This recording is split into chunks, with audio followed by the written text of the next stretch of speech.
Secretario de Medio Ambiente y Recursos Naturales.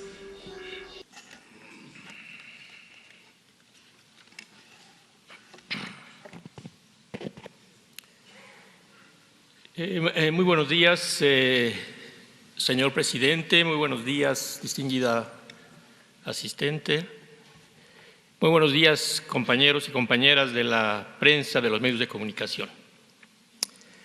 Hoy, en esta mañana de mayo, próxima al inicio de un nuevo ciclo de lluvias, me toca presentarme ante ustedes como el nuevo responsable de la cuestión ambiental en México. Déjenme decirles que la cuestión o preocupación ambiental no es más que la reaparición de la naturaleza, la madre tierra, la dimensión femenina de la humanidad en las sociedades modernas como una fuerza que los seres humanos debemos tomar en cuenta y respetar para seguir existiendo, algo que debe decirse quedó en el olvido. En efecto, la naturaleza estuvo presente en el imaginario de las culturas ancestrales como una entidad viva y sagrada desde sus orígenes hace 300,000 años.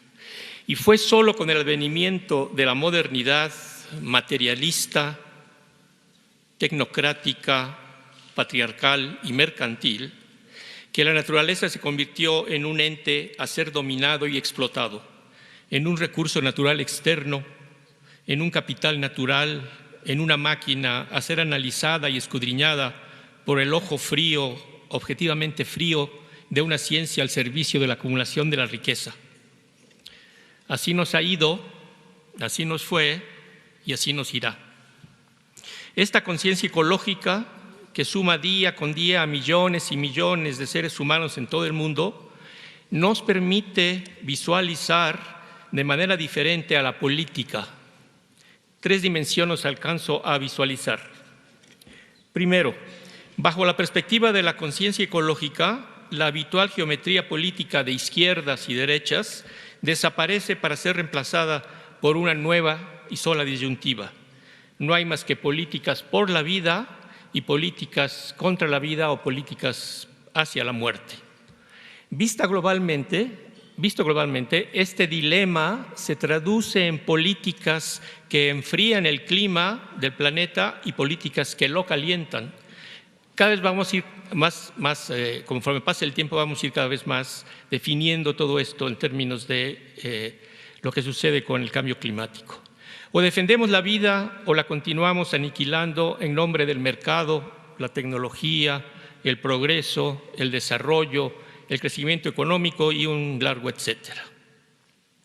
Lo segundo es que ahora vemos el devenir, el transcurso del tiempo de otra manera. Ya no son años, décadas o sexenios, ahora están las miradas puestas en lo que pasará de aquí a un año clave, el 2050. Solo 30 años. Para esa fecha, la humanidad alcanzará 9,000 millones de habitantes, es decir, 2,000 millones más en 3 décadas. El petróleo llegará a su fin. La mitad de los países hoy en día ya están usando su última parte de petróleo en todo el mundo. En 2050 se acaba el petróleo y le van a seguir el gas, el carbón y el uranio. El cambio climático, que no se ha detenido a pesar de las advertencias de los científicos desde hace 2 décadas, generarán catástrofes de todo tipo y los alimentos que serán necesarios tendrán que generarse bajo métodos agroecológicos y no más bajo las pautas insanas y destructivas de la llamada agricultura moderna o industrial. Lo tercero surge de lo anterior y es que ello nos obliga a indagar la verdadera naturaleza de las fuerzas profundas que provocan este panorama actual y de futuro próximo. Y he aquí que coincidimos con la cuarta transformación, pues no somos los seres humanos los culpables de esta situación de crisis, como nos recuerdan un ambientalismo superficial y una ciencia acrítica, sino los culpables son una minoría de minorías parásita y depredadora, y esa minoría tiene un nombre, se llama neoliberalismo. Es pues esta visión la que a mi juicio debe orientar la política ambiental del país y su institución ejecutora. Una política de emergencia y de restauración y de cuidado de los elementos vitales que los mexicanos requerimos día con día como un derecho humano esencial: aire respirable, agua para todos, energía alternativa no fósil, alimentos sanos, hábitats sanos, reciclaje de desechos, hogares sustentables, ciudades ordenadas. Pero también acciones urgentes que permitan detener este transitar hacia el abismo, un destino al que tendrán que enfrentarse nuestros hijos y nuestros nietos. ¿Podremos lograrlo a través de la Secretaría de Medio Ambiente y Recursos Naturales? Creo que sí. Y antes que todo debemos recordar que la Secretaría de Medio Ambiente surgió hace 25 años como una medida que ubicaba a México en la tendencia mundial de disponer de instituciones y leyes en torno al asunto ambiental, un fenómeno que coincidió con el inicio y despliegue del neoliberalismo en todo el mundo y que generó una contradicción que ha sufrido los países y que en el caso de México alcanzó proporciones dramáticas. A través de los gobiernos neoliberales, la política ambiental de México, que inició con bríos y con notables avances, comenzó a perder aliento, se estancó, se fue desdibujando y terminó en descomposición, bajos presupuestos y actos de corrupción inimaginables. En el sexenio anterior, por ejemplo, la Semarnat ya no fue encabezada por funcionarios capacitados y calificados, sino por mercaderes del sector automotriz y por un vendedor de autos de lujo. La Semarnat fue tomado por esa minoría depredador y rapaz que hoy destruye a la naturaleza y el ambiente por buena parte del país y del mundo. Me refiero a las grandes corporaciones. En el acto de mayor desvergüenza, esto es muy importante, la Semarnat junto con la Zagarpa, hoy la SADER, se pusieron del lado de las empresas biotecnológicas en los tribunales para detener la demanda legal que un grupo de 40 ciudadanos y varias organizaciones campesinas interpusimos contra la llegada del maíz transgénico en México hace 4 años.